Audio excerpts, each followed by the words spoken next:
ஐயா வாழ்க வாழ்க உன்னாமம் வாழ்க உன்னதத்தில் தேவனுக்கு மகிமை உண்டாகட்டும் உன்னதத்தில் தேவனுக்கு மகிமை உண்டாகட்டும் இந்த பூமியிலே சமாதானமும் பிரியமும் உண்டாகட்டும் இந்த பூமியிலே உண்டாகட்டும் ஐயா வாழ்க வாழ்க உன்னாமம் வாழ்க ஐயா வாழ்க வாழ்க உன்னாமம் வாழ்க செவிகளை திறந்து விட்டு செய்வோம் சித்தம் செவிகளை திறந்து விட்டு செய்வோம் சித்தம் இந்த புவிதனிலே விருப்பம் பூரணமாகட்டுமே இந்த புவிதனிலே விருப்பம் பூரணமாகட்டுமே ஐயா வாழ்க வாழ்க வாழ்க வாழ்க உன்னாமம் வாழ்க ஐயா வாழ்க வாழ்க வாழ்க வாழ்க உன்னாமம் வாழ்க எளிமையான எங்களை என்றும் நினைப்பாரே எளிமையான எங்களை என்றும் நினைப்பவரே எங்கள் ஒளிமயமே துணையாளரே வெள்ளத்தின் ஆறுதலே எங்கள் ஒளிமயமே துணையாளரே உள்ளத்தின் ஆறுதலே ஐயா வாழ்க வாழ்க வாழ்க வாழ்க உன்னாமம் வாழ்க ஐயா வாழ்க வாழ்க வாழ்க வாழ்க உன்னாமம் வாழ்க தேடுகிற அனைவருமே மகிழ்ந்து கைகூரட்டும் தேடுகிற அனைவருமே மகிழ்ந்து கைகூரட்டும் என்று பாடுகிற யாவருமே பரிசுத்தமாகட்டுமே என்று பாடுகிற யாவருமே பரிசுத்தமாகட்டுமே ஐயா வாழ்க வாழ்க வாழ்க வாழ்க உன்னாமம் வாழ்க ஐயா வாழ்க வாழ்க வாழ்க வாழ்க உன்னாமம் வாழ்க பொறை நீக்கும் நல்லவரே கோடி ஸ்தோத்திரமே பொறை நீக்கும் நல்லவரே கோடி ஸ்தோத்திரமே கரை போக்கும் கர்த்தாவே அல்வாரி நாயகனே கரை போக்கும் கர்த்தாவே அல்வாரி நாயகனே ஐயா வாழ்க வாழ்க வாழ்க வாழ்க உன்னாமம் வாழ்க ஐயா வாழ்க வாழ்க வாழ்க வாழ்க உன்னாமம் வாழ்க தேவனுக்கே மகிமை தெய்வத்துக்கே மகிமை தேடி வந்து மீட்டவரே திருமுகக்கே மகிமை என்னை தேடி வந்து மீட்டவரே திருமுகக்கே மகிமை எல்லாம் கிறிஸ்துவை அணிந்து கொள்கிறார்களோ அங்க வந்து பொறாமைக்கோ மற்ற காழ்ப்புணர்ச்சிக்கோ பிளவு மனப்பான்மைக்கோ கட்சி மனப்பான்மைக்கோ அங்க வேலையே கிடையாது. அப்ப நம்ம எப்பெல்லாம் கடவுளை பெற்றுக் கொள்கிறோமோ கடவுளோடு வாழ்கிறோமோ அந்த சிந்தனையோடு இருந்தால், அந்த நினைவோடு இருந்தால் நிச்சயமாக நமக்கு கடவுள் நம்மோட இருக்காரு அப்படிங்கிற தைரியம் வந்துடும். நம்ம பிறரை அன்பு செய்வோம். அருளானந்தரை வெட்டி கொண்ட பிற்பாடு அவங்க அம்மா அப்பா வந்து கல்யாண உடையை தரித்து கொண்டு அங்கே திருப்பணி கண்டாங்க. விசுவாசம் எப்படி? மயன் இறக்குறாரு, ஆனா அவங்க வந்து ஆறுதல் அடைகிறாங்க, சந்தோஷப்படுறாங்க. அதுதான் கடவுளுக்குள்ளுடைய வாழ்க்கை. கடவுளுக்குள்ள இருக்கிறோமா? இங்க நல்லா பாத்தீங்கன்னா ஒரு சின்ன துன்பம் வந்தது. நம்முடைய ஆண்டவர் தரித்திரப்படுத்தக்கூடியவர் அல்ல. எனக்கு இந்த படம் எனக்கு ரொம்ப பிடிச்சது. இது ராஜா, கிறிஸ்து அரசு ராஜா மணிமுடி வச்சிருக்காரு. நாமளா யாருடைய பிள்ளைகள்? அவருடைய பிள்ளைகள், ராஜாவுடைய பிள்ளை. You are the Prince, you are the queen. நம்ம இளவரசர்கள், இளவரசிகள். நம்ம ஏன் தரித்திரப்படணும்? நம்ம ஆண்டவர் நம்மளை தரித்திரப்படுவதற்கு படைக்கப்படவில்லை. நாம் அத்தனை பேர் அவருடைய பிள்ளைகள். ராஜாவா தான் இருக்கணும். சொன்னாங்க மோய்சன் 40 ஆண்டுகள் ராஜ வாழ்க்கை வாழ்ந்தார். அதே மாதிரி எல்லாரும் வாழ்ந்தாலும் அவர் வந்து கஷ்டப்படுறாங்க. நம்ம அத்தனை பேருமே நாம் உள்ளத்தில் அவருடைய பிள்ளை. அப்ப நம்ம ராஜாவா தான் இருக்கணும். வாழும் போதே ராஜாவா இருக்கணும். ஒரு சின்ன கதை என்ன சொல்லுவாங்கன்னா, ஒரு ராஜாவுக்கு கூட முதுகு விழுந்துருச்சு. ஆனா ஒரு 40 ஆண்டுகளாக ராஜாவா இருந்தாரு, வலிமையா இருந்தாரு. கூட முதுகு வந்தோடனே அவர் வைத்தியம் செய்ய ஒருத்தர் கூப்பிட்டாங்களாம். அப்ப அவர் வந்து ஒரு அவருடைய நேரா நின்ற சிலையை செஞ்சு அடுக்கி வச்சிருக்காரு.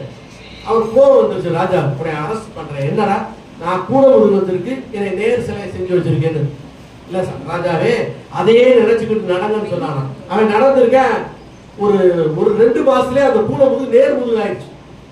மருந்து சாப்பிடல, மனம்தான் மருந்து. நாம் எண்ணக்கூடிய எண்ணங்கள் தான் நம்மை மாற்றக்கூடியது.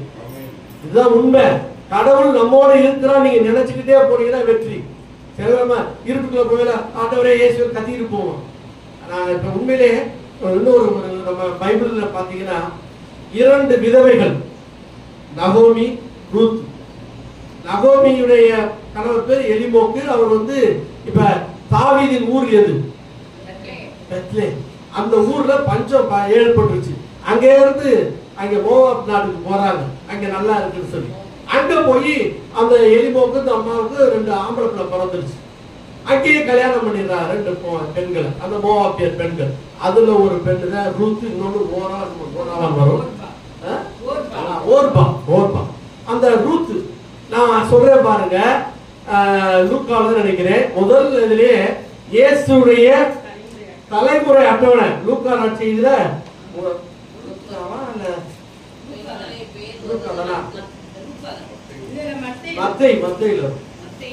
மத்தையில பாருங்களேன், மத்தையில முதல் அந்த அட்டவணை முதல் அதிகாரத்துல இருக்கும் 5வது வசனம். போவாசுக்கும் ரூத்துக்கும் பிறந்த மகன் ஓபேது, ஓபேதின் மகன் ஈசாய், ஈசாயின் மகன் தாவீது அரசர். இங்க வந்துட்டு இப்ப தாவீது அரசர் அவருடைய வழியில ரூத்து வர்றாங்க. இந்த அம்மா அவங்க அங்க 2 மகன் இறந்துறாங்க. அந்த மோவாப் நாட்டுல அந்த நகோமியுடைய கணவர் இறந்துறாரு, 2 மகன் இறந்துறாங்க. இந்த 2 பேரும் 2 கல்யாணம் பண்ணி வச்சுறாங்க. வாங்கம்மா நம்ம நாட்டுக்கு போயிடும். அங்க பெத்லேஹேம்ல தாவீதின் ஊர்ல நல்ல சாப்பாடு எல்லாம் கிடைக்குது, நல்லா விளைஞ்சு போச்சு, கூப்பிட்டு போறாங்க. போகும்போது அழுகுறாங்க. அதுல அப்படி வருது. அழுகும் போது அந்த அம்மா சொல்றாங்க, இல்லம்மா நம்ம வாங்கணும். அந்த ஒரே போயிடுறாங்க. சரி நான் போறேன். அந்த அம்மா சொல்றாங்க, எனக்கு வயசாயிருச்சு, இனிமே நான் குழந்தைய பெற்றுக்க முடியாது, நீங்க பெத்தாலும் அந்த பையனை பொறுத்திருந்து திருமணம் பண்ண முடியாது, நீங்க போயிருங்கன்னு சொல்றாங்க. அந்த உரமா போயிடுறாங்க. ரூத் மாத்திரம் இல்ல, இனிமேல் நான் தாலி கட்டியாச்சு, நான் உங்கள் இனம், உன் கடவுள் தான் என் கடவுள். பாருங்க, அந்த மாதிரி மருமகள் ஆயிடுறாங்க. உன் கடவுள் தான் என் கடவுள், உன் இனம் தான் என் இனம், நீ எங்க இறப்போய நானும் அங்கே இறக்குறேன், உன்னை எங்க புதைக்கிறோம் அங்கே புதைக்கிறேன். நம்ம பைபிள் இருக்கு. அப்படியாப்பட்ட மருமகளாக அவர் வாழ்கிறார். ஆனா விதவை ஆயிட்டார். பாருங்க, நம்முடைய இயேசுடைய அட்டவணையில வராத பிறப்பு அட்டவணையில. அதான் இங்க நம்ம பார்க்கணும். நம்மளை நாம தாழ்ச்சியா இருக்கணும், விசுவாசமா இருக்கணும். எது உண்மை? என் மாமியா இங்கதான் வந்தாச்சு, இவங்களோட தான் இருப்பேன். எது என் மாமனார், அவன் ஒற்றுமையா இருப்பேன், அவங்களோட தான் வாழ்வேன். சண்டை சச்சரவு பிளவு அதை இருக்கவே கூடாது. அப்படி இருந்தா ஆண்டவர் எங்கேயோ உயர்த்துவார் நமக்கு தெரியாது. அந்த அம்மாவுக்கு தெரிஞ்சிருக்காரு, ரூத்துக்கு தெரிஞ்சிருக்காரு. அங்க கூட்டிட்டு போறாங்க, அங்க போவாஸ் இருக்காரு. அவருடைய வயல்ல நெற்கதிர்களை பொறுக்க விடுவாங்க. அந்த காலத்துல பாத்தீங்கன்னா நம்ம நெற்கதிர்களை பொறுக்குவாங்க. அதாவது கருது எடுத்தோட கையில இருப்பாங்க, 5-6 விழுந்துரும். அதை சில பேர் பொறுக்கி எடுத்துட்டு வந்து அதை ஒரு மூட்டை நெல்லாக்கி எங்கெல்லாம் வித்துருக்காங்க. எங்க அம்மா சின்ன பையல அந்த நெல்லை வாங்கியிருக்கோம். அதாவது அவர் வயல் இருக்காது, பொறுக்கட்டும் அப்படின்னு சில பொறுக்க மாட்டாங்க. ஆனா இப்ப எல்லாரும் வாரி அடிச்சு எல்லாத்துக்கும் தனக்கு தனக்கு தனக்கு எல்லாமே எனக்கு எனக்கு எனக்கு கொண்டு போயில ஒண்ணுமே இருக்காது. இன்னைக்கு அற்புதமான வசனம் தான் நமக்கு. அதாவது நேற்றா என்னன்னு தெரியல, ஒரு ஏழைகளுக்கு வாரி வாரி கொடுங்க, ஆண்டவர் தருவாரு அப்படிதான் கொடுத்துருக்கோம். நம்ம யாருமே அதை செய்யறத எல்லாமே எனக்கு. ஒரு காலத்துல பாத்தீங்கன்னா ஒரு கட்டத்துல நிறைய சேர்த்த ஒருபாடு சேர்த்ததெல்லாம் மீன் வரும். அது சபை விளையாடு எல்லாம் எல்லாம் மீன் மீன் மீன் அந்த மனநிலைக்கு நம்ம தள்ளப்படுவோம் நிச்சயமா எல்லாருமே. அதனால நம்ம கிடைக்கிற அதாவது பெரிய காணிக்கை எது? ஆண்டவர் சொன்னது பெரிய காணிக்கை, உயர்ந்த காணிக்கை. ஏழை கைப்பெண் கொடுத்தத பெரிய காணிக்கை அந்த செருப்பு காசு. அப்ப என்னோட இல்ல நினைக்கவே கூடாது. ஆண்டவர் ஒரு இடத்துல புதுமை செய்யும் போது அந்த சிறுவனிடம் இருந்து 5 அப்பங்களையும் 2 மீன்களை எடுத்து என்ன செஞ்சாரு? பின்னக்கு நன்றி கூறினார். 5000 பேர் சாப்பிட்டாங்க, 12 கூடையில மிச்சம் எடுத்தாங்க. நம்ம எப்பயாவது மனசு பாத்தீங்கன்னா எந்த நேரமும் இப்ப யார்தான் கேட்டா உங்கள்ட்ட சார் என்னதான் இல்ல, என்கிட்ட கார் இல்ல, என்கிட்ட நல்ல பைக் இல்ல, எனக்கு பெரிய பங்களா இல்ல, அந்த பங்களால ரூம் இல்ல, ரூம்ல அட்டாச் பாத்ரூம் இது இல்லாத சொல்லுவோம். இருக்கிற கேட்டா எனக்கு நல்ல வீடு இருக்குங்க, சூப்பரான வீடு, நல்லா படுத்தா பேனை போட தூங்க அப்படியே அமைதியா வருது, நல்ல சின்ன கட்டிலா இருந்தா நல்லா தூங்குறேன்.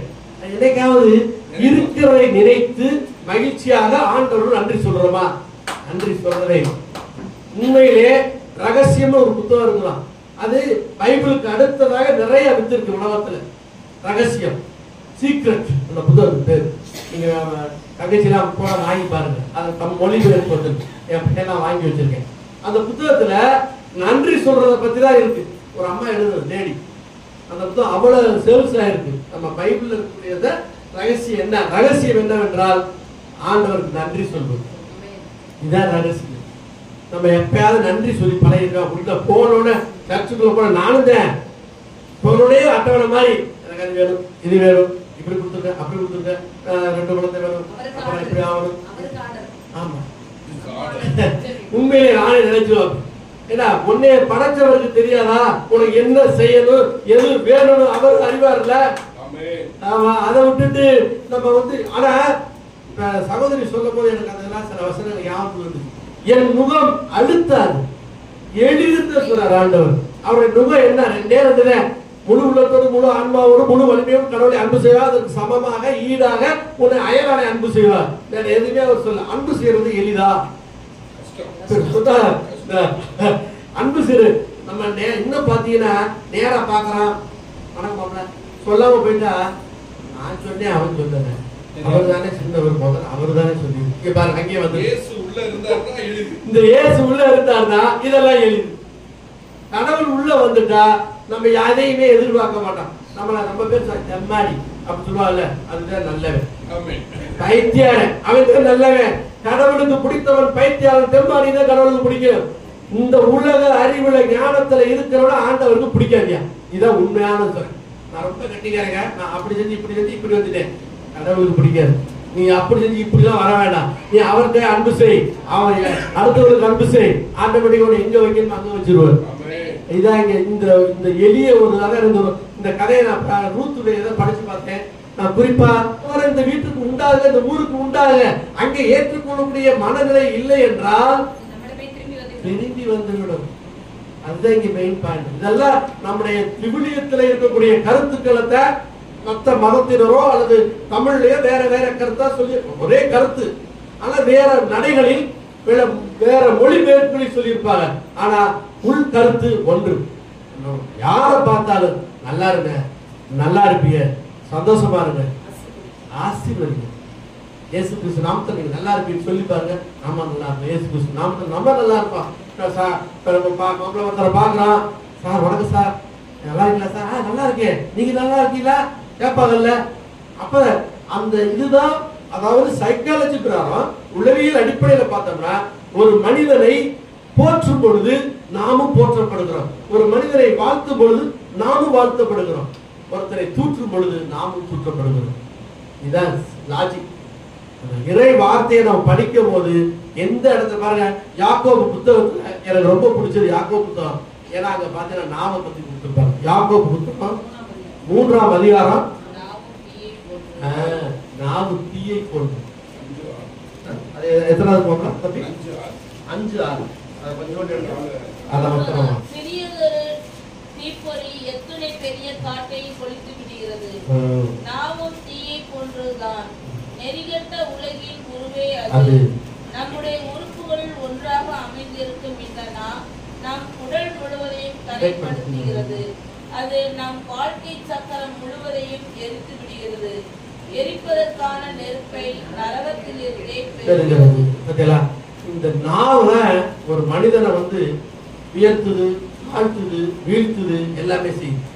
ஏன்னா ரொம்ப பேர் நான் என்னங்க, நான் ஆசிரியரா இருக்கும் போது நான் ஒரு பாவம் செய்யல, வாயில சொன்னேன், நான் எதுவுமே தப்பு செய்யல, வாயில சொன்னேன், அவன் நல்லா இருக்கேன். உள்ளம் கெட்டு போய்விட்டது. உள்ளத்திலிருந்தா வாய் வழியா வருது வார்த்தை. உள்ள என்ன நினைக்குதோ அதான் வாய் வழியா வார்த்தை வருது. அப்ப என்ன அர்த்தம்? உள்ளம் கெடுகிறது, நாவில் இருந்து வார்த்தை வருகிறது. அப்ப நீ கெட்டு போயிட்ட. ஆண்டவர் எதை பார்க்கிறார்? உள்ளத்தை பார்க்கிறார். அப்ப கெட்ட உள்ளத்தை அங்கே வேலையே கிடையாதுல்ல. அதான் அப்ப நாவில் இருந்து வரக்கூடிய வார்த்தைகள் நம்மை வீழ்த்துகிறது. அதனாலதான் சொல்றாரு அமைதியா இருக்கிறது எவ்வளவு. இங்கிலீஷ்லயே பழமொழி இருக்கு, அமைதியா இருந்தா தங்கம்.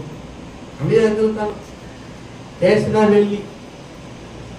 ஒரு பிராவர்பு இருக்கு, பேசாம இருக்கிறது. இறை வார்த்தைகள் எப்பொழுது சகோதர கூடும் பொழுது திருப்பாடல்களை பேசி ஒருவரை ஒருவர் மகிழ்வித்துக் கொள்ளுங்கள். அளவுக்கு மீறி பெருமை பாராட்ட வேண்டாம். யாரையுமே பெருமை பெருசா பாராட்ட வேண்டாம். ஆனா திருப்பாடலை சொல்லி ஒருவரை ஏற்றுக் கொள்ளுங்கள், ஆறுதல் படுத்திக் கொள்ளுங்கள்.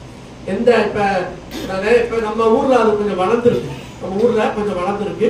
நிறைய பேர் பேசும்போது பாத்தீங்கன்னா பைபிள் வசனம் பேசுறாங்க. அதனால இப்ப கேட்டா நமக்கு 2 ஆறுதலான வார்த்தையை சொல்றாங்க. அதனால என்னுடைய உண்மையிலே சொல்றேன், இந்த நேரத்துல நமக்கு சோதனைகள் வரலாம். அந்த சோதனைகளை நாம் தாங்கிக் கொள்ள வேண்டும். சோதனைகளை தாங்கிக் கொள்ள வேண்டும். அதற்கு முழுமையாக நம்மை நாமே கட்டுப்படுத்திக் கொள்ள வேண்டும். அதற்கு நாவை நாம் கண்டிப்பா நாவு தான் ரொம்ப முக்கியம். அதனால நான் நினைப்பேன், நம்ம நாவுனாலதான் ரொம்ப பேரு கெட்டு போயிருக்காங்க, சில வார்த்தைகளை சொல்லியிருக்காங்க. ஒரே ஒரு பாடலோட நான் நிறைவு செய்யலாம் நினைக்கிறேன். அழகான கண்கள் என்னை கண்டதாலே. அந்த பாட்டை பாடுங்க ராணியம்மா, வாங்க. ஆண்டவரே, இந்த நேரத்திலே நல்ல ஒரு ஆசீர்வாதத்தை தருகிற கிருபைக்கு நன்றி. எங்கே இருவர் மூவர் என் நாமத்திலே கூடி ஜெபிக்கிறோம், அங்கே நான் வாசம் செய்வேன் என்று சொன்ன ஆண்டவரே, இந்த நேரத்திலே உங்களுடைய நாமத்திலே நாங்கள் அத்தனை பேருக்கு கூடி இருக்கிறோம். அப்பா ஆண்டவரே, அற்புதமான ஒரு ஜெபமாலை ஜெபித்திருக்கிறோம். அண்ணனுடைய புகழ்ச்சி மாலையை சொல்லி இருக்கிறோம். ஆண்டவரே, ஆண்டவரே, உங்களுடைய தாய் மூலமாக நீர் நிறைய அற்புதங்களை செய்து கொண்டிருக்கிறேன். ஆனா ஊரில் தண்ணீர் திராட்சை ரசம் மாற்றியது தாயினுடைய அன்புக்காக தானே. அதே போல நாங்கள் இங்கே வந்திருக்கிறோம். இந்த 100 அன்னை இல்லத்திலே நாங்கள் கூடி ஜெபிக்கின்ற இந்த வேளையிலே எங்களுடைய சகோதரர் 100 ஆசீர்வதித்தவனே, நெவேதீர் ஆசீர்வதிக்கணும், தேவை ஆசீர்வதிக்கணும், பிள்ளைகளை ஆசீர்வதிக்கணும், அவருடைய மருமகன் அவருக்கு நீடி ஆயுளை கொடுக்க வேண்டும், பேரப்பிள்ளையை கட்டணும். ஆண்டவரே, இங்கே கூடி இருக்கின்றவன் எந்த நோக்கத்திற்காக, எந்த எதிர்பார்ப்புக்காக வந்திருக்கிறானோ அந்த எதிர்பார்ப்பை, அந்த நோக்கத்தை கீதாவை நிறைவேற்றி தருவார். இயேசு கிறிஸ்து நாமத்தில் ஜெபிக்கிறேன். ஆமென். அல்லேலூயா. எங்களை மூடி ஆண்டவருக்குள்ளாக நம்ம ஒப்புக் கொடுப்போம். காலையிலிருந்து ஜெபித்துக் கொண்டே இருக்கிறோம், இறை வார்த்தையை கேட்டுக்கொண்டே இருக்கிறோம், ஆண்டவருக்குள்ளாக நாம் இருக்கிறோம். இறை வார்த்தையை கேட்டுக்கொண்டே இருக்கிறோம். ஒரு போராட்டம், மனதுக்குள்ளே ஒரு போராட்டம், சிந்தனைக்குள்ளே ஒரு போராட்டம், மனக்கவலைகள், மனபாரங்கள்,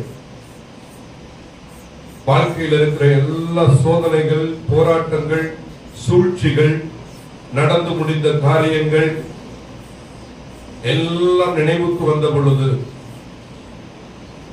நம்மளையே நம்ம வாழ்க்கையில நமக்கு பிடிக்கல, நம்மளையே நாம வெறுக்கிறோம்.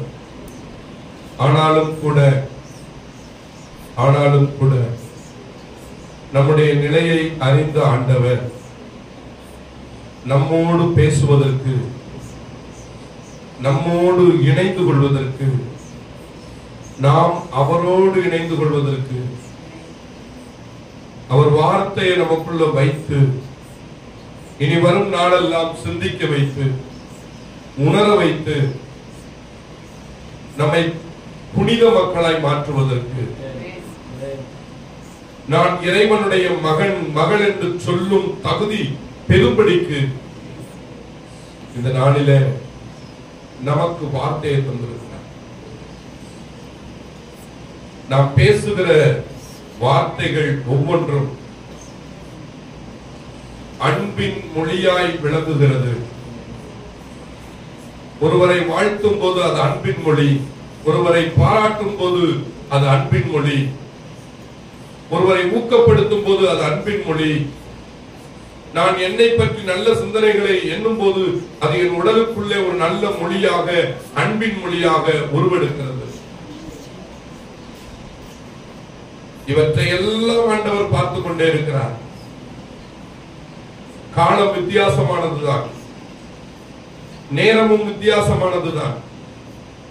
நாம் நினைத்தது போல இந்த காலமும் இல்லை, நேரமும் இல்லை.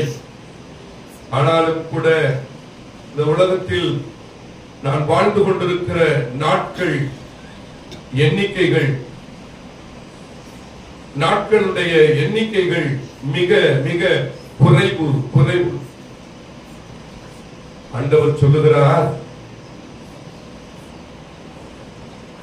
நான் உன்னோடு கூட இருக்கிறேன், அஞ்சாதே. நான் உன்னோடு கூட இருக்கிறேன், கலங்காதே. நான் உன்னுடைய கடவுள், உனக்கு நான் வலிமை அளிப்பேன். என்னுடைய நீதியின் பலக்கரத்தினால் உன்னை தாங்குவேன் என்று சொல்கிறார். ஹல்லேலூயா, ஹல்லேலூயா, ஹல்லேலூயா. நேற்று அறுபடையில ஒரு இறை செய்தி கொடுத்ததுல அந்த நேரம் தான் அந்த வசனம் எனக்கு வெளிப்படுத்தப்பட்டது. அந்த வார்த்தை என் மனசு ரொம்ப தொட்டுச்சு. அந்த வார்த்தையை இப்ப நான் வாசிக்கிறேன். எசையா 42 20-21 வசனம். இந்த வசனத்தை வச்சு ஆண்டவர் அங்கே கொடுத்த செய்தி வேற, ஆனா இந்த வசனத்தை வச்சு இங்கே கொடுக்கிற செய்தி வேற. பலவற்றை நீ பார்த்தும் கவனம் செலுத்தவில்லை. உன்னுடைய செவிகள் திறந்திருந்தும் எதுவும் உன்னுடைய காதில் விழவில்லை. ஆண்டவர் தன்னுடைய நீதியின் பொருட்டு தம்முடைய திருச்சட்டத்தை சிறப்பித்து மேன்மைப்படுத்த ஆர்வமுற்றார். அல்லேலூயா, அல்லேலூயா, அல்லேலூயா. ஆண்டவருக்கு ஒரு விருப்பம் இருக்கு. என்ன அப்படின்னா, அவருடைய திருவிவிலிய வசனங்களை மேன்மைப்படுத்துவது. இந்த பைபிளை யாரு வாசிக்கிறாங்களோ அவங்கள ஆசீர்வதிக்கிறது. இந்த வார்த்தையை யாரு தினமும் படிக்கிறாங்களோ அவங்க பெயரை தன்னுடைய வாழ்வின் புத்தகத்தில் எழுதி வைப்பது. இது கடவுளுடைய, அதான் அந்த வசனம். பாருங்க, 23 கடைசி வரியை வாசிங்க திரும்ப. தம் திருச்சட்டத்தை சிறப்பித்து மேன்மைப்படுத்த ஆர்வமுற்றார். அந்த வார்த்தையை கொஞ்சம் புரிஞ்சு பாருங்களேன். திருச்சட்டத்தை மேன்மைப்படுத்த ஆர்வமுற்றார். அதனாலதான் யாராவது ஒரு மனிதர் பைபிளை படிச்சு அந்த வார்த்தையை எடுத்து ஆண்டவரிடத்தில் கேட்டால் அதை கொடுக்காமல் அவரால் இருக்க முடியும். பைபிள் வசனத்தை எடுக்கணும். ஒரு அருமையான சகோதரி 9 மணிக்கு எனக்கு ஒரு போன் பண்ணாங்க. என்ன போன் பண்ணாங்கன்னா, பிரதர், ஒரு கருவுற்ற ஒரு தாய் இருக்கிறா, அவ என்ன வார்த்தையை அறிக்கையிட்டா நல்லது, அதை எங்களுக்கு சொல்லிட்டாங்க. அடுத்தது, பிரதர், ஒரு கணவன் மனைவி, அந்த பையன் பிறகினத்து பையன், நம்ம கிறிஸ்தவ பிள்ளை, அவங்க 2 பேரும் என்ன இறைவார்த்தை அறிக்கையிட்டா அவங்கள்ட்ட ஆண்டவர் செயல்படுவார். அதுக்கு சொல்லித்தாங்க. 2வது. 3வது அவங்க சொல்றாங்க, மனசு சோர்வாகும் போது எந்த இறைவார்த்தை அறிக்கை.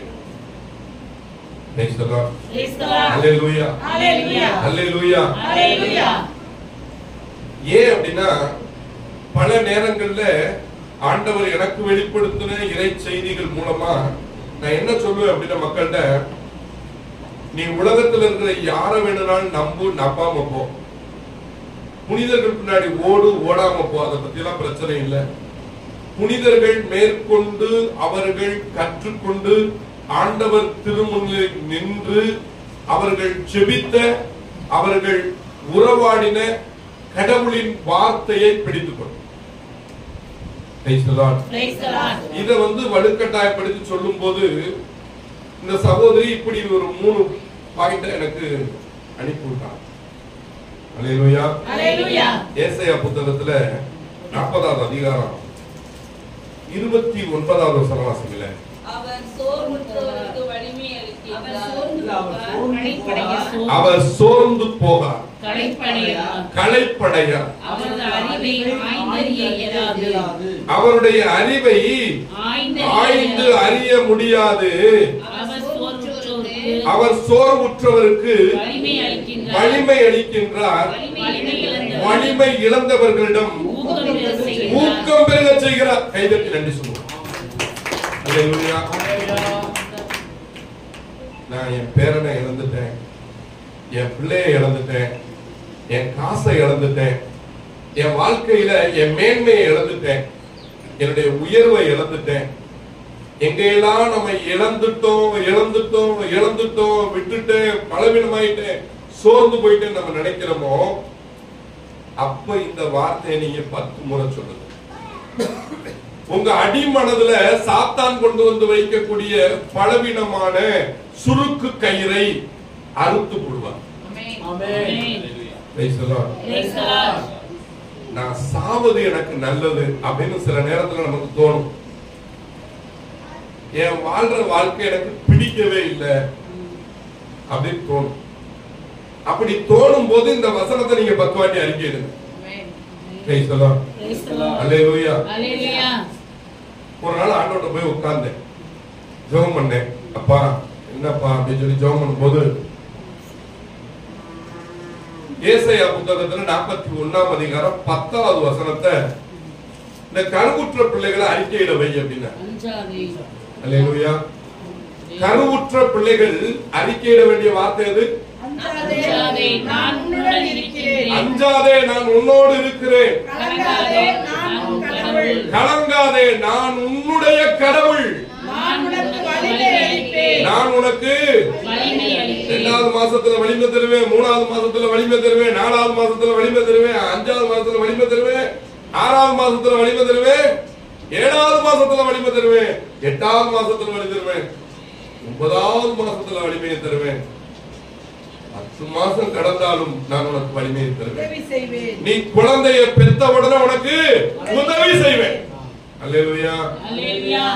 இதுதான் ஆண்டவர் சொன்னார். கருவுற்ற பிள்ளைகள். அல்லேலூயா. ஒரு அருமையான ஒரு வசனத்தை சில நேரங்கள்ல பைபிள்ல இறைவாக்கு என்ன சொல்லுகிறதோ அது அப்படியே நடக்கும்.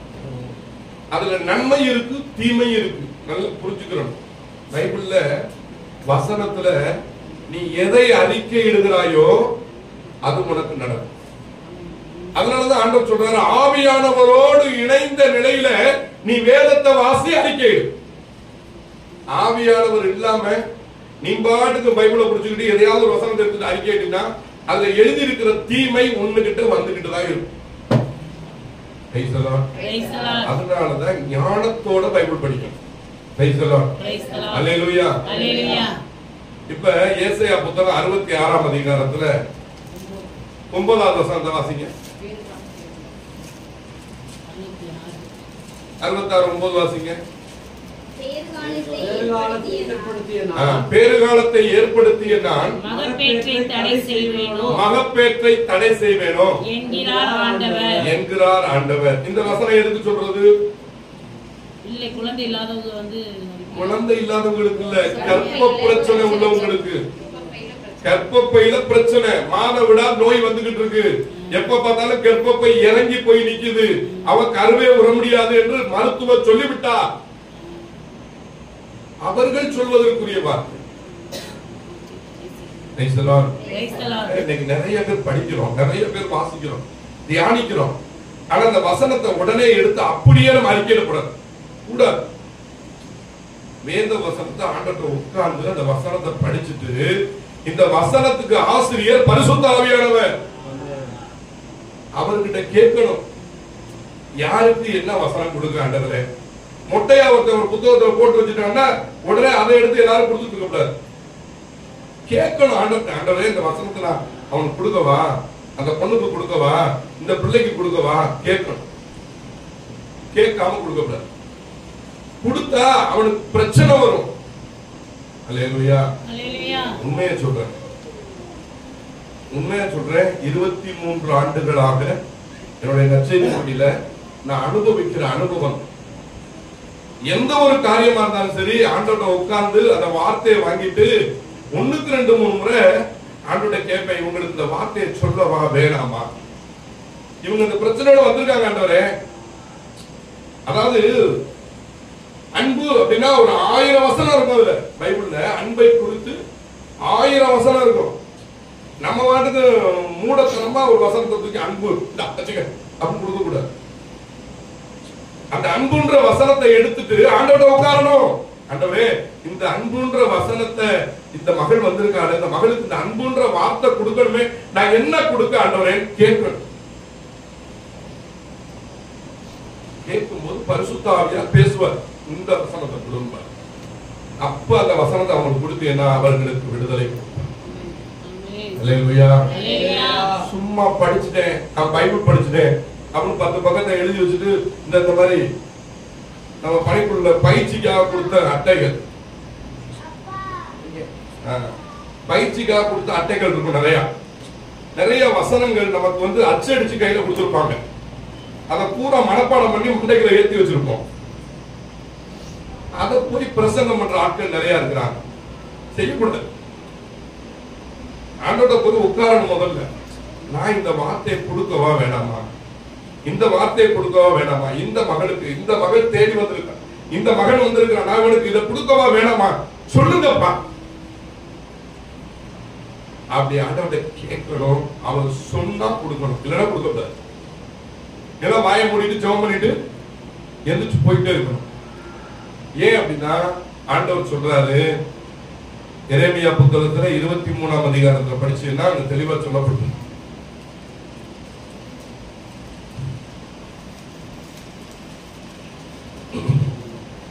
21 வாசிங்க. அந்த இறைவாக்கினர்களை நான் அனுப்பவில்லை, அவர்களாகவே ஓடி வந்தார்கள். நான் அவர்களோடு பேசவே இல்லை, அவர்களாகவே இறைவாக்கு உரைக்கிறார்கள். இந்த வார்த்தைக்கு பொருள் சொல்லுங்க பார்ப்போம். நிறைய பேருக்கு ஆசை வரும் செய்தி கொடுக்க, நிறைய பேர் பிரசங்கியாராயிருவாங்க, நிறைய பேர் இறை செய்தி கொடுப்பாங்க. ஆனா கொடுக்கிற அத்தனை செய்திக்கு அவன் பதில் சொல்லி ஆகணும். நானா இருந்தாலும் சரி, நீங்களா இருந்தாலும் சரி, இறை செய்தி கொடுக்க மேடையில ஏறிட்டோம்னா நம்ம கொடுக்கிற ஒவ்வொரு செய்திக்கும் பதில் கொடுக்கணும். நம்ம ஆண்டவர்ட்ட என்னை கேட்டு கொடுத்தியான்னு கேட்பார், என்னை கேட்டு இந்த பிரசங்கம் பண்ணியான்னு கேட்பார். அதுக்கு இறை புகழ்ச்சியாளராக இருந்துட்டு போயிடலாம், ஒரு வீடு சந்திக்கிற நற்செய்தி பணியாளராக இருந்துட்டு போயிடலாம். மேடையில ஏறி பிரசங்கம் பண்றதுக்கு அவர் உத்தரவு கொடுத்து நீ போன்னு சொன்னாதான் போகணும். அல்லேலூயா, அல்லேலூயா. ஏன் நான் உங்களுக்கு சொல்றேன் அப்படின்னா, சில விஷயங்களை நம்ம சரியா புரிஞ்சுக்கிறோம். இது பிரிண்ட் அடிச்சு கொடுக்கப்பட்ட அட்டைகள், எல்லாரும் படிச்சுக்கிறோம், எல்லாரும் தெரிஞ்சுக்கிறோம். அதுக்கு தான் எல்லாரும் படிக்கணும், எல்லாரும் ஆசிரியர் ஆகிறதுக்கு ஆசைப்படுறோம், எல்லாரும் படிச்சுக்கிறது தப்பு இல்ல, அதுதான். ஆனா படிச்சுக்கிட்டு இதுக்கு ஆசிரியர்கிட்ட உட்காரணும். இந்த இறை வார்த்தைக்கு ஆசிரியர் யாரு? தூய ஆவியார். இந்த ஆவியார்கிட்ட உட்கார்ந்து என்ன வார்த்தையை சொல்லாண்டவரே சொல்லுங்கன்னு கேட்கணும். அவர் சொல்லுன்னா சொல்லணும். ஒரு மனிதன் படித்தவன் என்றால் அதனுடைய அடையாளம் எப்படி தெரியும் சொல்லுங்க பாப்போம். ஒருத்தர் படிச்சவர் இருக்காரு, அவருடைய அடையாளம் எப்படி இருக்கும்? எங்க பேசினாலும் அவங்க எங்க அண்ணன் மாதிரி திருக்குறள் பேசுவாங்க. இவங்க நாலு கல்வி கற்றவங்க இல்லனே. நீங்க பெற்ற அனுபவத்தை சொல்றது தப்பே இல்லை. ஒரு நீங்க பெற்றத நீங்க ஒரு வார்த்தையை சொல்றீங்க, அந்த வார்த்தைக்கு ஏற்ற இறை வார்த்தை எடுத்து கொடுத்தீங்க பத்தினா வெரி குட். திருவள்ளுவர் இந்த வசனத்தை சொன்னாரு, அதுக்கு ஏற்ற இறை வார்த்தை உள்ள இருக்கு அப்படின்னு எடுத்து கொண்டாந்து அந்த வசனத்துக்கு ஒப்பான வசனத்தை போட்டு கொடுத்தீங்கன்னு, அப்ப இது ஞானமான இறைவாக்கு, நற்செய்தி இருக்கு. எனக்கு ஒண்ணுமே தெரியாது, படிப்பை பத்தியே தெரியாது, ஆனா இந்த பைபிளை பத்தி தான் தெரியும், அவர் சொல்றது தான் தெரியும், இதைத்தான் நான் படிச்சிருக்கிறேன், இதுல உள்ளது எனக்கு தெரியும் அப்படின்னா, இதுல உள்ளது எனக்கு தெரியும்ன்றதை விட இந்த நாள்ல இன்னைக்கு எந்த வார்த்தை கொடுக்கணும்னு நான் ஆண்டோட கேட்டுக்கிட்டே இருந்தேன், அதைத்தான் கொடுக்கணும். இப்ப 23:18 வாசிங்க. ஏன் இப்படி சொல்றாரு அப்படின்னா, அவர்களை நான் ஏன் அனுப்பல அப்படின்னு சொல்றாரு அப்படின்னா, அதுக்கு உரிய வார்த்தை ஆண்டவருடைய மன்றத்திலே நின்றவன் யார்? அவர் சொல்லை கண்டவன் அல்லது கேட்டவன் யார்? அவருடைய சொல்லை கண்டவன் அல்லது கேட்டவன் யார்? ரெண்டு பாயிண்ட் சொல்றாரு. கண்டவன் கேட்டவன். யாரு கண்டவன்? கண்ணால கண்டவன் யாரு? மோசே. எழுதினாரு, நெருப்புல எழுதினாரு, அவர் கண்டார். காதால கேட்டது யாரு? எலியா கிட்ட ஆண்டவர் என்ன செஞ்சாரு? பேசினார். நீ எங்க இருக்கிற? நான் கோயில இருக்கிறேன். எப்படி இருக்கிற? ஆண்டவரே நான் உன் மீது ஆர்வம் கொண்டவனாய் இருக்கிறேன். நான் எழுதி வச்சிருக்கேன். 1 அரசர்ல 19ஆம் அதிகாரம் 10வது வசனம். அத சொல்றாரு, படைகளின் ஆண்டவர் மீது நான் பேரார்வம் கொண்டவனாய் இருந்து வருகிறேன் அப்படின்னு ஆண்டவர் சொல்றாரு. நீ ஏன் குகைக்குள்ள உட்கார்ந்திருக்க?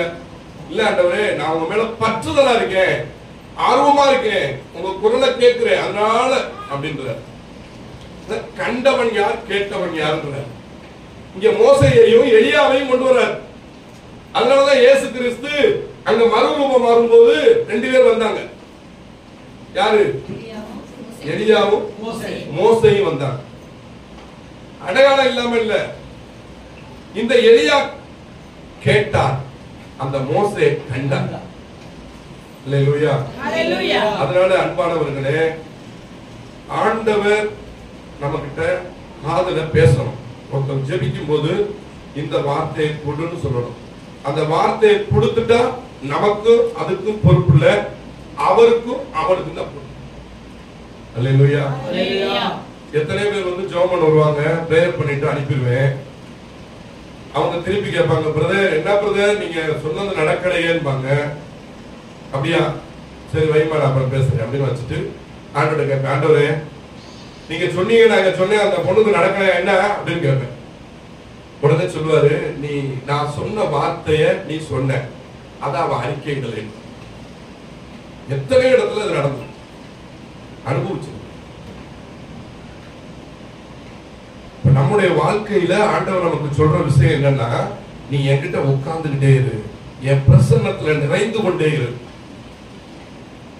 நான் மனக்காயத்தோட இருக்கிறேன், ஆண்டவரே இழந்துட்டேன், நான் மனக்காயத்தோட இருக்கேன், நான் இழந்துட்டேன், நான் என்ன செய்ய ஆண்டவரே அப்படின்னு நம்ம உட்கார்ந்துருக்கோம்ல. ஆண்டவர் சொல்றாரு, நீ இழந்து விட்டாய், எனக்கு தெரியும், எது நல்லதோ அதனால நான் உன்கிட்ட எடுத்தேன். எது நல்லதோ, உனக்கு எது நல்லதோ அதனால அதை உன்கிட்ட எடுத்தேன். அது இருந்திருந்தா உனக்கு பல பிரச்சனை வரும், அது உனக்கு தெரியாது, உன் கண்ணுக்கு தெரியாது, அது இந்த காலத்துல புரிஞ்சுக்கிற முடியாது. ஒரு காலம் வரும், அன்னைக்கு புரிஞ்சுக்கிறோம் வப்பேன்ற. நீங்க எஸ்ஐயா 40:29 கொடுத்தார். உள்மன காய காயங்களை ஆற்றுவதற்குரிய வார்த்தை. இந்த வார்த்தையை சொல்லிக்கிட்டே இருந்தாலே அவங்க குணமடைஞ்சிருவாங்க. எந்த நோய் அவர்களை தொடாது, தீங்கு வராது.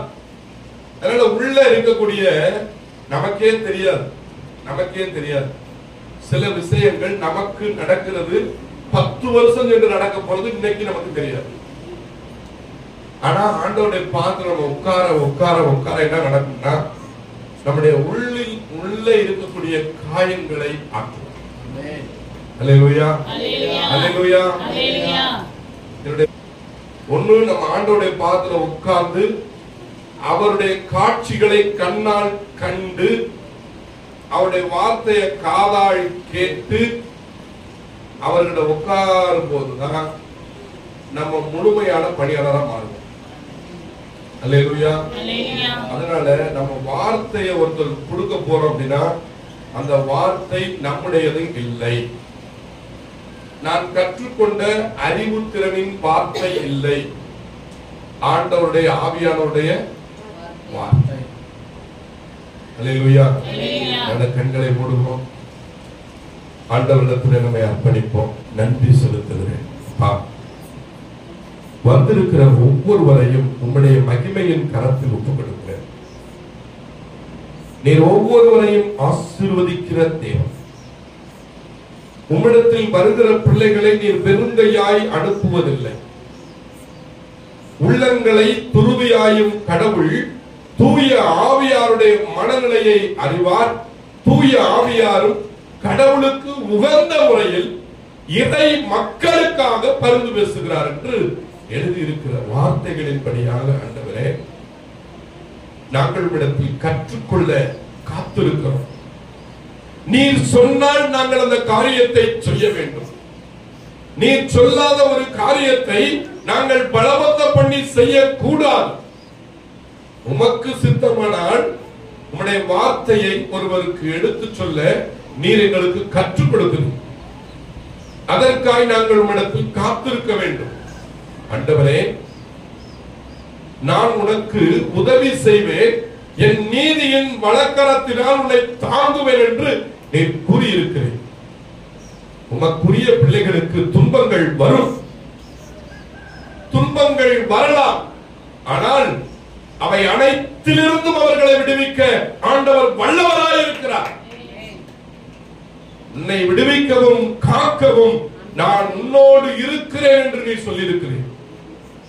நம்முடைய பிள்ளைகளுடைய உள்ளத்தில் இருக்கிற சோர்வுகள் நீங்கட்டும், மன அமைதி உண்டாகட்டும், ஆறுதல் உண்டாகட்டும், நிறைவு கிடைக்கட்டும், வெற்றி கிடைக்கட்டும். செய்கிற உழைப்புக்கு உழைப்பின் பயனை உம்முடைய பிள்ளைகள் இந்த மாதத்தில் பெறுவார்களாக.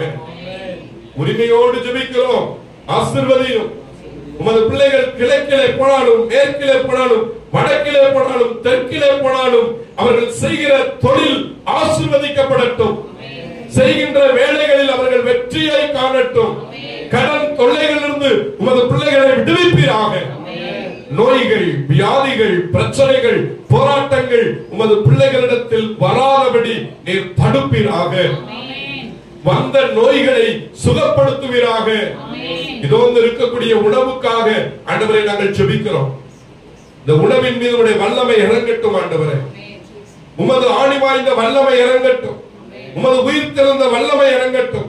இந்த உணவுக்காக உழைத்த கொடுத்த பிள்ளைகளை ஆசீர்வதிப்பீராக. அவர்கள் என்ன நோக்கத்தோடு பொருளுதவி செய்தார்களோ அவர்களுடைய எண்ணங்கள், ஏக்கங்கள் நிறைவேறட்டும். இது நாள் வரை எங்களிடத்தில் விண்ணப்பம் செய்திருக்கிற உமது பிள்ளைகளுடைய ஆண்டவரே பாக்கியத்திற்காய் ஜெபிக்கிறேன். குழந்தை பாக்கியத்திற்காய் ஆசீர்வதித்து ஜெபிக்கிறோம். நீர் உம்முடைய பிள்ளைகளை வெறுங்கையாய் அனுப்ப மாட்டீர் என்று நாங்கள் அறிந்திருக்கிறபடியாலே உரிமையோடு இடத்தில் நாங்கள் மன்றாடுகிறோம். நான் கேட்பதை நீர் கொடுப்பீர் என்று நாங்கள் அறிந்திருக்கிறோம். ஆகவே உம்மிடத்தில் நாங்கள் கேட்கிறோம். ஒவ்வொரு மாதத்தையும் ஒவ்வொரு காலத்தையும் ஆசீர்வதிக்கிறவர் நீர். உமது பிள்ளைகளுடைய எல்லா பலவீனமும் சோர்வுகளும் நீங்குவதாக. இந்த மாதத்தினுடைய ஜெப வழிபாட்டில் இவர்கள் விடுதலை பெற்று நிறைவை பெறுவார்களாக, ஆறுதலை பெறுவார்களாக, வல்லமையினால் நிரப்பப்படுவார்களாக, இன்பத்தினால் நிரப்புவீராக. பிள்ளைகளுடைய எல்லா விதமான பாரமும் நீங்கட்டும். அப்பா, உம்முடைய தூய எண்ணெயை இப்போது நாங்கள் பூச இருக்கிறோம். தூய மெக்கேல தூதருடைய ஆண்டவரே ராஜாவூர் எண்ணெயும் புனித உபரி புனித அந்தோனியாருடைய எண்ணெயும் அருங்கொடை இல்லம் திருச்சி அருங்கொடை இல்லத்தினுடைய எண்ணெயும் 3 எண்ணெயும் கலந்து வைத்திருக்கிறோம் ஆண்டவரே. இந்த எண்ணெய் ஒவ்வொருவர் மீது பூசப்படும் போது உள்மன காயங்கள் அறட்டும் ஆண்டவரே, உடல் நலம் பெறட்டும், வியாதிகள் வருத்தங்கள் நீங்கட்டும், அபிஷேக வாழ்வில் நிறையட்டும் ஆண்டவரே. உம்மை அறியாத பிள்ளைகள் அறிந்து கொள்ளட்டும், உம்மை தேடாத பிள்ளைகள் உம்மை தேடி வரட்டும். இந்த ஜெப இல்லத்தை நோக்கி வருகிறவர்கள் ஆண்டவரே நிறைவையும் மகிழ்ச்சியையும் வெற்றியையும் பெற்று மகிழ வேண்டும் என்று உம்மிடத்தில் தாழ்மையோடு இயேசுவின் பெயரால் ஜெபிக்கிறேன். அப்பா, நீ சொல்லி இருக்கிறேன் இவருடைய பெயரை அன்றி வேறு எப்பெயரும் அருளப்படவில்லை என்று எழுதியிருக்கிறது. இயேசு கிறிஸ்துவே ராஜாதி ராஜாவே, உமது மகிமை விளங்கட்டும் ஆண்டவர். வந்திருக்கிற ஒருவரும் வெறுங்கையாய் போகாதபடி உன் கர்ப்பத்தின் கனியை ஆண்டவர் ஆசீர்வதிப்பாராக என்று சொல்லி ஜெபிக்கிறேன் ஆண்டவரே. உன் கருமுட்டைகளை ஆண்டவர் வளரச் செய்வாராக என்று சொல்லி ஜெபிக்கிறேன் ஆண்டவரே. இதோ உன்னுடைய அணுக்கள் உன்னுடைய குடும்ப வாழ்க்கைக்கு ஏற்ற சக்தியை ஆண்டவரிடமிருந்து ஆண்டவர் உனக்கு திருப்பாடல் 121 வசனத்தின்படி கொடுத்தருள்வாராக. நீ சாட்சியாய் எழுப்புவையாக ஆண்டவரே. உமது வார்த்தைகளின் வல்லமை வெளிப்பட வேண்டும் என்று எங்கள் ஆண்டவர் இயேசு கிறிஸ்துவின் பெயரால் ஜெபிக்கிறோம். அப்படியே தலைமையில வலதுகையை வைத்துக் கொண்டு ஜெபிப்போம். உச்ச தலையிலிருந்து உள்ளங்கால் வரை இருக்கிற ஒவ்வொரு உடல் உறுப்புகளையும் தாயின் கருவறையில் உருவாக்கினவரே, இதோ தாயினுடைய கருவறையிலே நீர் உருவாக்கும் போது நீர் என்ன திட்டமிட்டீரோ அந்த திட்டம் இப்போது நிறைவேற வேண்டும் என்று மன்றாடி ஜெபிக்கிறோம். தாயானவள் கருவுறும் போது அவருக்குள் ஏற்பட்ட பாதிப்புகளோ ஆண்டவரே தீமைகளோ பிரச்சனைகளோ போராட்டங்களோ இந்த உடல் உறுப்பை இவருடைய தாயின் கருவறையிலே பாதித்திருந்தால் அது இப்போது விலகி போகட்டும். இயேசுவே, உமது அன்பு தீ பற்றி எரியட்டும். உம்முடைய வல்லமையான உம்முடைய பனி போலுள்ள அபிஷேகம், உம்முடைய மலை போலுள்ள அபிஷேகம் ஒவ்வொருவர் மீதும் இறங்குவதாக. ஆண்டவரே, நீர் எல்லா பிரச்சனையிலிருந்து விடுதலை கொடுப்பீராக. அப்பா, முதுகு வலிகள், தொண்டை வலிகள், பல் வலிகள், கண் எரிச்சல்கள் ஆண்டவரே, தொண்டை பகுதிகளில் இருக்கக்கூடிய ஆண்டவரே இந்த பிரச்சனைகள், எரிச்சல்கள், சாப்பிட முடியாது, தொண்டை முழுங்க முடியாது என்று சொல்லக்கூடிய ஒரு நிலைப்பாடுகள், தோள்பட்டை வலிகள், முதுகு வலிகள், வயிற்று வலிகள், கர்ப்பப்பை பிரச்சனைகள் ஆண்டவரே, இன்னுமாய் கல்லீரல் பிரச்சனைகள் ஆண்டவரே, செல்களினுடைய பிரச்சனைகள் அப்பா, சிவப்பணுக்கள், வெள்ளை அணுக்கள் பிரச்சனைகள் சுகமடைவதாக. ஆண்டவரே, உமது பிள்ளைகளுக்கு என்ன குறைபாடுகள் இருக்கிறதோ, தைராய்டு பிரச்சனைகள் இருந்தால் அவைகளும் இயேசுவின் வல்லமையினால் குணமடையட்டும். உமது பிள்ளைகளுடைய வாழ்க்கையில மருந்து மாத்திரை வேண்டாம், உம்முடைய வல்லமை இறங்கட்டும், உம்முடைய வல்லமை இறங்கட்டும், உமது இரக்கம் இறங்கட்டும், உம்முடைய பரிவு இறங்கட்டும், உமது ஆதரவளிக்கும் வல்லமை இறங்கட்டும், உம்முடைய உயிர் மூச்சை ஊதினீரே இப்போது ஊரும். ஹalleluya ஹalleluya ஹalleluya ஹalleluya ஹalleluya. இயேசுவே, எங்களை மறைத்து உம்மை ஒப்புக் கொடுக்கிறோம். இயேசுவே, எங்களை மறைத்து உமக்கு ஒப்புக் கொடுக்கிறோம். இயேசுவே, உம்முடைய வல்லமை வெளிப்படட்டும். இயேசுவே, சொல்ல முடியாத வியாதிகள், அரிப்பு தொல்லைகள் ஆண்டவரே, முழங்கால் வலிகள், பாத எரிச்சல்கள் ஆண்டவரே, குடைச்சல்கள் எல்லாம் நீங்கட்டும். இயேசுவே, நீர் குணமளிக்கும் மருத்துவராய் இருக்கிறீர், மருத்துவருக்கெல்லாம் மருத்துவராக இருக்கிறீர், விடுதலை கொடுக்கிற தெய்வமாய் இருக்கிறீர், ஆசீர்வதிக்கிறவராய் இருக்கிறீர். நான் உன்னை எல்லா பிரச்சனையிலிருந்து விடுவிக்க வல்லவர் என்று சொல்லி இருக்கிறேன். நாங்கள் நினைவு கூறுகிறோம் ராஜா, உம்மை நினைவு கூறுகிறோம் ஆண்டவரே. நாங்கள் ஆண்டவரே, அண்ணன் வழியாக நீ சொன்னி இருக்கிறதுல நீ மகிழ்ச்சி கொள்ளவில்லை, இல்லாத ஒன்றை குறித்து நீ கவலைப்படுகிறாய் என்று சொன்னீர். ஆமா ஆண்டவரே, நாங்கள் இருக்கிறதுக்காக மகிழ்ச்சியோடு நன்றி செலுத்துகிறோம் ஆண்டவரே, மகிழ்ச்சியோடு நன்றி செலுத்துகிறோம் ஆண்டவரே. நீர் கொடுத்த எல்லா நன்மைகளுக்காக நன்றி செலுத்துகிறோம். எல்லாரும் நன்றி சொல்லுவோம். நன்றி நன்றி நன்றி நன்றி அப்பா நீ கொடுத்த எல்லாத்துக்காக நன்றி. இருக்கிற இடம், உடை, உறவிடம் எல்லாவற்றுக்காக நன்றி. உணவுகளுக்காக நன்றி ஆண்டவரே, உறவுகளுக்காக நன்றி ஆண்டவரே, எல்லா நன்மைகளுக்காக நன்றி ஆண்டவரே. எங்களிடத்தில் இல்லை என்று எங்கள் மனம் சொல்லக்கூடியதை நீர் எங்களுக்கு நன்மையாயிருந்தால் தர வல்லவர், தீமையாயிருந்தால் எடுத்து போட வல்லவர், எல்லாவற்றிலும் சர்வ வல்லவர்.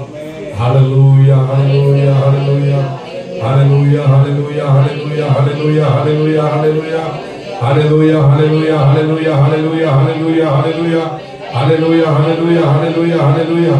ஆண்டவரே இந்த பகுதி முழுவதும், எங்களுடைய தெருக்கள் முழுவதிலும் ஆண்டவரே, எங்களுடைய இந்த திருவள்ளுவர் நகர் பகுதியில் இருக்கக்கூடிய எல்லா குடும்பங்களிலும் என் தேவனுடைய தூதர் இறங்கட்டும், வல்ல தூதர் இறங்கட்டும், ஆண்டவருடைய தூதர் இறங்கட்டும், மெக்கேல் அதிதூதருடைய படை இறங்கட்டும். ஓ ரிஷிகாத்து ரவேக்கரே நிபராகது நாரசவேடிக்கரா.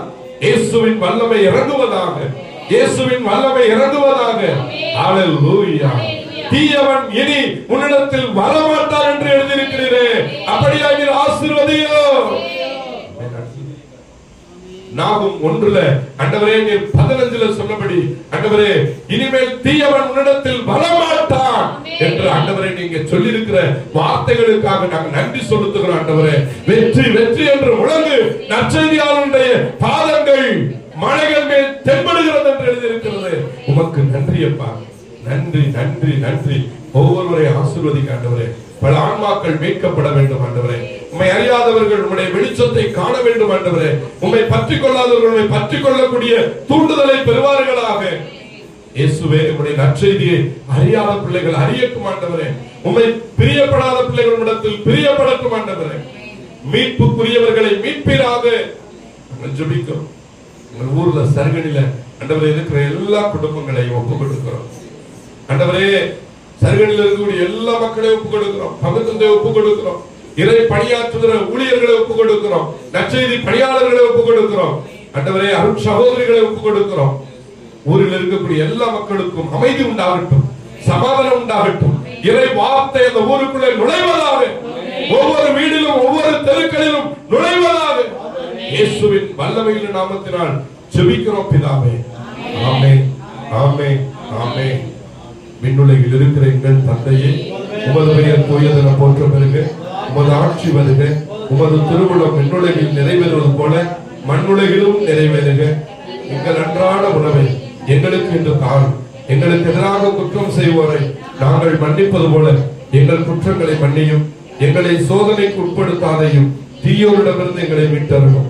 அருள் நிறைந்த மரியே வாழ்க, ஆண்டவர் உடனே, பெண்களுக்குள் ஆசீர்வதிக்கப்பட்டவர் நீரே. உம்முடைய திருவயிற்றின் கனியாகிய இயேசுவும் ஆசீர்வதிக்கப்பட்டவரே. புனித மரியே, இறை மகனின் தாயே, பாவிகளாயிருக்கிற எங்களுக்காக இப்பொழுதும் எங்கள் இறப்பின் வேளையிலும் வேண்டிக் கொள்ளும். ஆமென்.